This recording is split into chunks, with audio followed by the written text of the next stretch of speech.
In this next episode in our series of interviews with cancer researchers here in South Australia, we're going to hear about 3 really exciting projects with potential great benefit to head and neck cancer survivors. My name is Connor Williams. I am a postdoctoral researcher at the University of Adelaide with the Supportive Oncology Research Group, and I'm based here at the South Australian Health and Medical Research Institute, or better known as SAMRI, or the Big Cheese Grater. The Big Cheese Grater, we've got a photo of it behind you so people can understand what we're saying.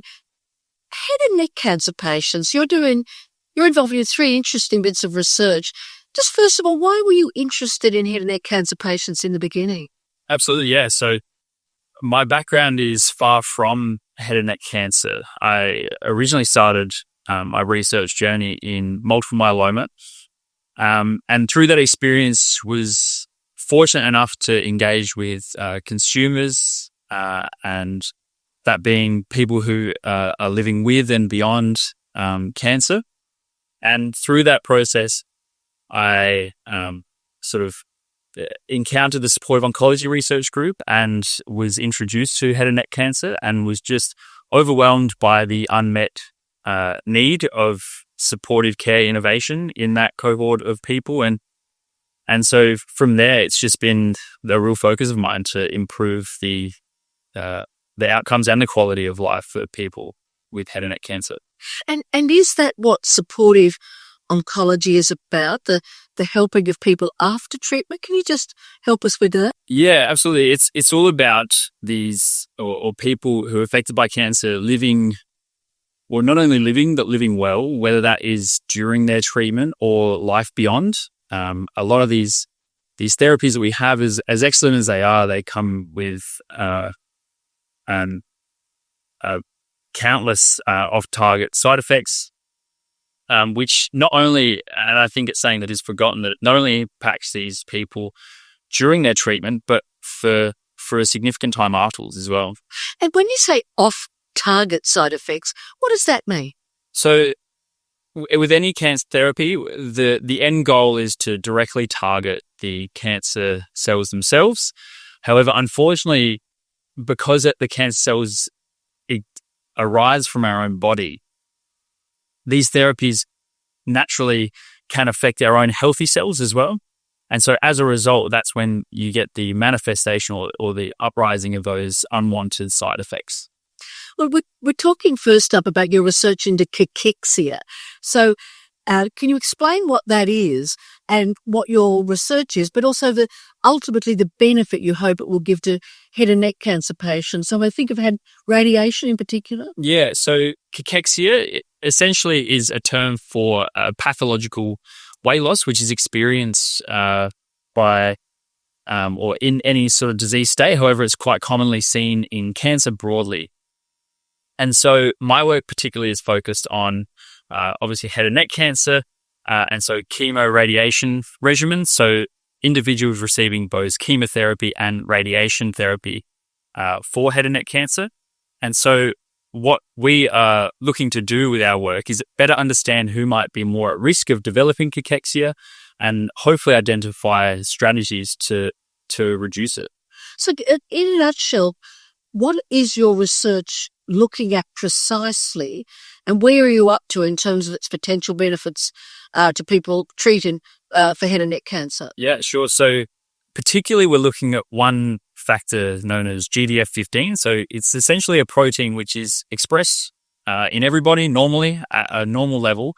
However, in cancer in particular, this factor, which is known to drive metabolism and nutrition, we know that it is highly upregulated in a number of other conditions. However, it's never been identified in head and neck cancer. And so our recent research, which is been run here through the Royal Adelaide Hospital, we found that in head and neck cancer patients going through chemoradiation, these levels are significantly increased, ultimately driving that pathological weight loss. So what we really hope from here is to explore how we can directly target this protein to hopefully improve sort of those nutritional balances within this cohort, and hopefully allow them to to receive the full duration of their treatment and receive it well. As you know, I am a head and neck cancer patient survivor, as they say. Well, I had my treatment in 2013, but to let our audience understand, in the last, I had 33 sessions of radiation, weekly chemo, and I'm pretty sure for the last 2 weeks of my treatment, I was weighed on arrival every day at the radiation bunker before treatment, and I'd been allowed to not have a tube put into my stomach for feeding or a nasogastric tube. So some people automatically get that assisted feeding. But I was weighed every day, and I was told if I got below a certain weight, I would have to be nasogastric fed. So I lost 20 kilograms in 6 weeks, but I avoided nasogastric feeding. So I'm trying to give people a sense that it's treated as a really serious potential side effect, isn't it? Yeah, absolutely. I think there's extensive education that these patients receive upon receiving their treatment plan. It is a major focus of the clinicians and the nursing staff to really keep a really close eye, because it can be a really good indicator of how well someone is tolerating their treatment. And of course, when the treatment is specifically targeting the oral region, it is really important to make sure that they're getting enough nutrition. Yeah, I've just paid tribute to my dietitian, Amanda, who leading up to treatment made me eat as much as possible to put on weight, and then who watched me very, very closely. They send you lots of liquid food because you can only swallow liquids in the end. But again, fantastic if you can help us to reduce that dramatic and dangerous weight loss. Another area you're looking at for head and neck cancer patients is a kind of dermatitis we get on the neck. Can you explain why there's a risk of dermatitis on our neck or other injuries to our neck from radiation, and then what your research is about? Yeah, absolutely. So obviously, like I said earlier, with the off-target effects of cancer treatments, radiation, as effective as it is at targeting those cells, it doesn't discriminate between healthy and non-healthy tissue. And so when you're getting direct radiation to the head or neck region, essentially it has to travel through healthy tissue before it reaches the cancer itself. As a result, that sensitive skin and that especially on the neck region, which is incredibly thin and sensitive, essentially it can be thought of like a really severe sunburn. Obviously, with the sun, we get those UV rays. Similar with radiation, it is obviously radiation directly at that sensitive skin. So as head and neck cancer patients are receiving their radiation daily, it's essentially like a long and gradual build-up of that radiation targeting that area. And so my experience of it was I basically got a deep sunburn, and then I peeled. I don't remember exactly when I did peel, because, of course, they give you wonderful pain relief. So I was on major opioids, and I didn't suffer pain. But I was in a sort of a daze in the last week and the following weeks until my opioids wore off, and I could reduce them. So I just want to reassure anyone facing this treatment, they do manage our pain. But I did see some men who had drier skin than me actually open up a bit and bleed. So it can be quite a challenging thing, yes, dermatitis to the neck, can't it? Absolutely. So as much as it can be incredibly uncomfortable. It obviously, individuals experience it to different severities based on skin type and things like that. However, it can be incredibly painful, especially, like you said, when it starts to crack and open up and bleed. And at that point, it does become a serious risk factor for one, infection, as it is an open wound, but also just for delays and interruptions in treatment, along with any of these side effects. And largely why, as much as it's for that quality of life, it's also a really important thing to manage well so that it doesn't lead to those interruptions. And radiation-induced dermatitis can be a big one, as really the only way to prevent it or improve it is to just pause radiation. So what is your research aiming to offer to assist these patients? Absolutely. So what we're looking at is a way to essentially protect the skin whilst still preserving the effectiveness of the radiation. So not to shield it per se, but to prevent some of that severe damage. So what we're looking at specifically is a compound which is derived from the feverfew plant, which is a part of the daisy family. And this compound is called parthenolide, which has had really promising preclinical, so that means just lab-based research, which has shown really good promise in protecting healthy tissue while still allowing the radiation to effectively target those cancer cells. And tell us what you're doing with the patients who are part of this trial. Yeah, it is quite a unique study, which we're really excited for, as it has a lot of promise. But in this, the nature of head and neck cancer, and especially in those receiving bilateral radiation, so that's in patients which receive radiation to both sides of the head and neck to a similar degree. So what this allows us is for the participants to act as their own control. So they'll receive both the interventional lotion, which contains the parthenolide on one side of the neck, whilst they receive the base lotion on the other. So that way we can directly compare them to themselves, which with human beings being unbelievably different, it allows us to have a really tightly controlled study. It's amazing. And sometimes I love the idea we might be able to help head and neck cancer patients with a daisy. Yeah. The Daisy Project, as some have called it. And what is even more exciting for us is everything about this study is been done here in SA.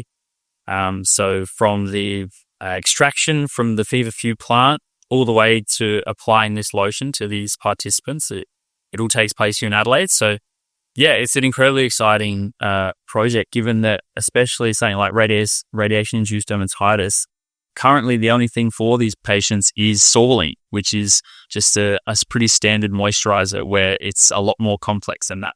That's fantastic, Connor. Look, our third and final project that you're researching is all about the ulceration that happens inside the mouth when you have radiation. So can you just explain what the problem is and what you're hoping to do to address it and alleviate suffering? Absolutely. From our experience and countless others in speaking to those who undergo, in particular, chemoradiation for head and neck cancer, one of the biggest challenges for them is is what we call oral mucositis.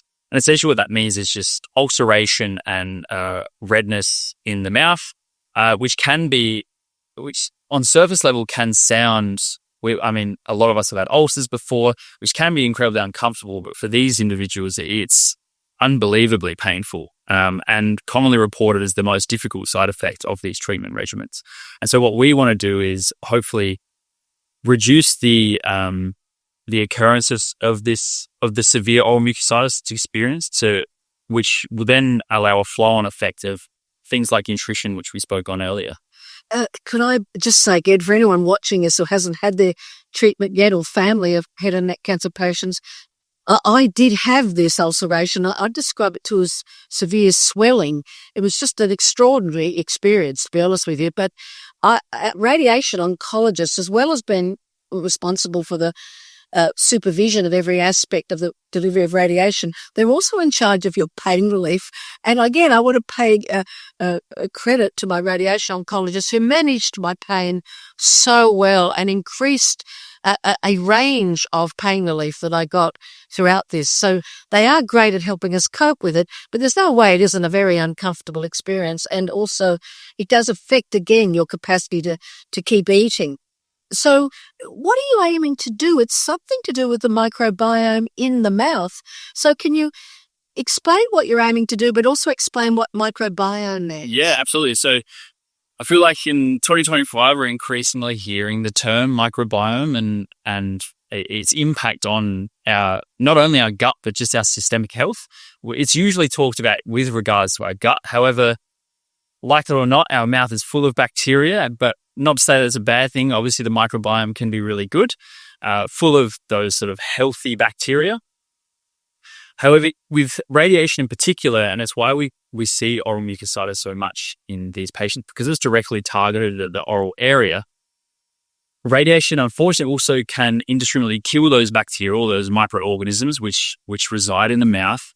And unfortunately, again, the more pathogenic bacteria, so the bad bacteria, are more robust than often the ones left behind. So once it's cleared out from all those healthy bacteria, we see an overgrowth of these negative bacteria, which are known to be involved in the manifestation of that oral mucositis and that severe ulceration. I see. So what's your hope that you'll be able to achieve? Will it be something that people take, or? Yeah, so this work is quite preliminary. However, what we're looking to do is positively influence the microbiome of the mouth. So essentially, much like people may take probiotics for their gut, apply a probiotic to the mouth to maintain that healthy oral microbiome and prevent the outgrowth of those the bad bacteria. And so what we then hope is that will sort of alleviate some of that severe oral mucositis. And yeah. And again, for people in treatment now, before hopefully this is successful and there's an alternative, we are given instructions about how to wash out our mouth and keep. Oral hygiene is a huge focus during treatment. And is it bicarbonate of soda mixed with water? Is by memory. We're forever gargling ourselves.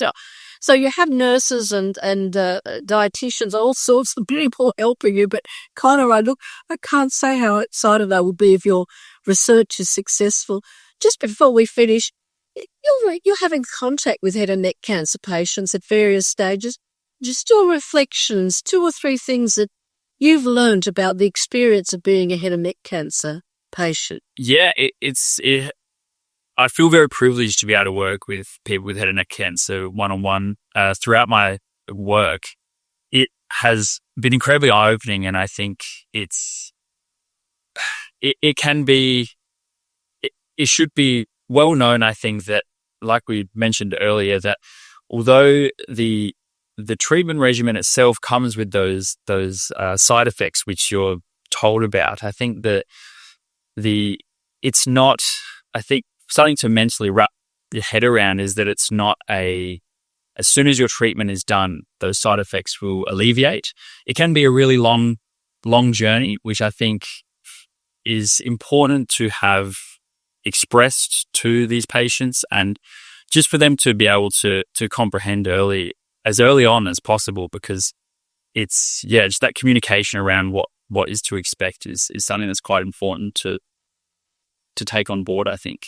I'll just say I've met a patient advocate in Essex in southern England, and literally a week ago she revealed to me that she's managed, in partnership with clinicians, to get 1 year's funding in a NHS hospital, in National Health Service hospital in the south of England, for a late effects clinic just for head and neck cancer patients. And my dream is to see that, because for some it is many years of needing help. But look, I just want to say thank you so much, Connor, for this interview and for all the hope that you bring to current and future patients. Thank you. And you've just got your PhD, so you're now Dr. Connor. Indeed, yeah, all but 2 weeks ago. So it's a weird one, but we are. Ravi, congratulations for Thank you. all the head and neck cancer patients. Thank you. Thank you.